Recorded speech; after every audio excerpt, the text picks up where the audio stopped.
Today's hearing is the fifth hearing in this committee's series on radicalization in the American Muslim community. Since the committee's first hearing on radicalization, the Obama administration has taken several steps in dismantling al-Qaeda's operations abroad.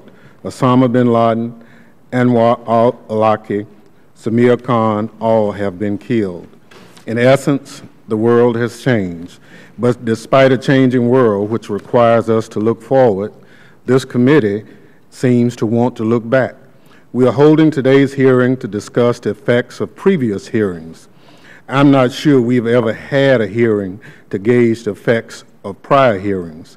Given the challenges the nation faces in Homeland Security, the ongoing problems at TSA, the ability of FEMA to meet the needs of disaster survivors, the effect of budget cuts on research and development within science and technology, just to name a few, I'm not sure that a hearing to gauge the effects of our hearings is the most effective use of congressional time and attention.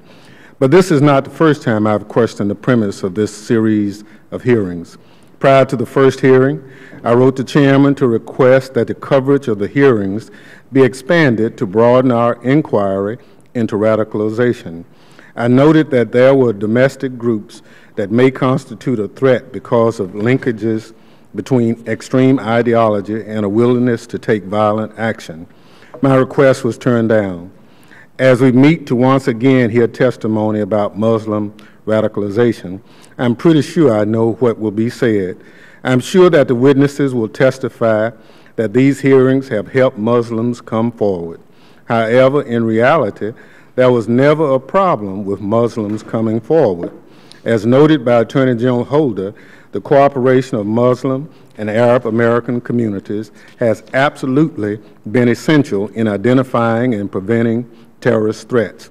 As further emphasized by Michael Leitner, Director of the National Counterterrorism Center, many of our tips to uncover active terrorist plots in the United States have come from the Muslim community. So we have to make quite clear that the communities are part of the solution and not part of the problem. These statements from law enforcement officials and terrorism experts support the notion that Muslim American community is not afraid to come forward and has been coming forward to provide tips to police, prevent radicalization, and fight terrorism. In short, cooperation of the Muslim American community occurred long before these hearings began.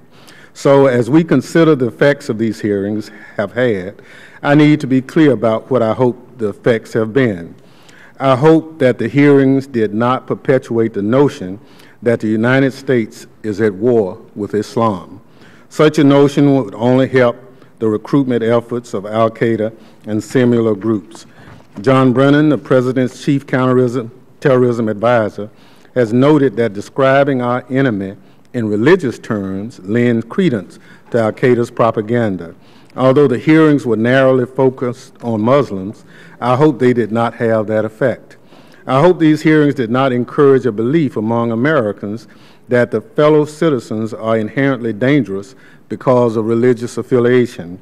I know there have been many times in this country's history when those in power have decided that some people are inherently dangerous. Once that determination has been made, public officials feel justified in infringing on constitutionally protected rights.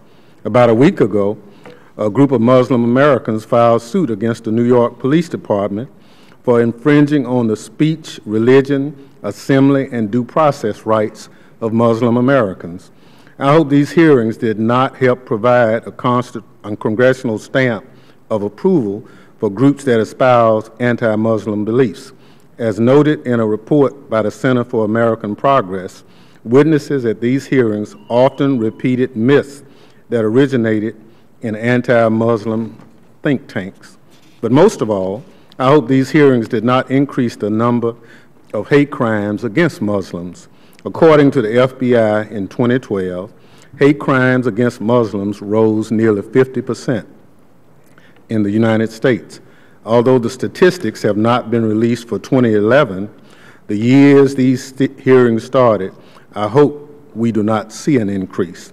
Mr. Chairman, the actions of this committee did not create an anti-Muslim attitude in this country, but as elected officials, we have a duty to help decrease negative sentiments and encourage cooperation among all people in this nation. I hope my colleagues on the other side of the aisle share the belief and remember the words of President Bush in the days after September 11. President Bush said, "America counts millions of Muslims among our citizens, and Muslims make an incredibly valuable contribution to our country. In our anger and emotion, our fellow Americans must treat each other with respect." With that, Mr. Chairman, I yield back.